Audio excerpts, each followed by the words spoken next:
now we're gonna talk about strong contrast, all right? So once again, I can do strong contrast in which I can pull out my red, right? I can do strong contrast in terms of color where I can make this really dark, right?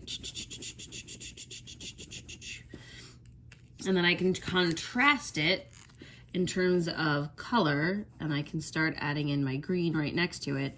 So I have two complementary colors next to each other. Isn't it really interesting how orange this red looks when you put it next to this green? It looks to me like it's orange. Now I want to see what the orange looks like next to the green. Nope, that looks orange. All right. So anyway, so we have an orangey red is what I've just discovered. So that's like one way to do it, right? But right now I'm not creating contrast and value. I'm just creating contrast in the color. Contrast and value is what's super important when we start doing our fabric still lines. All right, so I'm gonna start thinking about how I can do strong contrast. I'll keep with my red and my green, right? So I'm gonna decide which is darker since this is just practice. I have a feeling it's gonna be easier for me thinking wise to go darker with my green. So I'm gonna start off with a dark green. I'm gonna let this go as dark as I can. So notice I'm trying to erase all of the white of the page, right? So I'm just trying to get all that white of the page. The green really sticks. So the green is really vibrant there. So I can add in like a blue that makes this nice and dark too.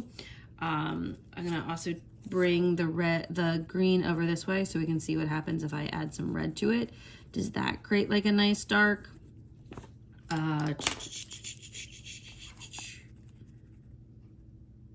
So then I can decide which of these do I feel is darker. Is it the blue or the red? The red dulls and darkens. So it's a question of whether I want a duller color and a darker color. All right, so now I'm gonna take red over on this other side, and because I want strong contrast, I'm gonna see how I can create a light value coming over this way, right? So I'm gonna really imagine this was a fold. And so I'm gonna really work at trying to make that have like a really light curvy sense, right? So the white of the page is so important when you're working with pen. All right, so now I've created strong contrast, right? Because I have a dark green. If I didn't want this to go on forever because I just looked at the time, I then can go right? Let that start curving over that way.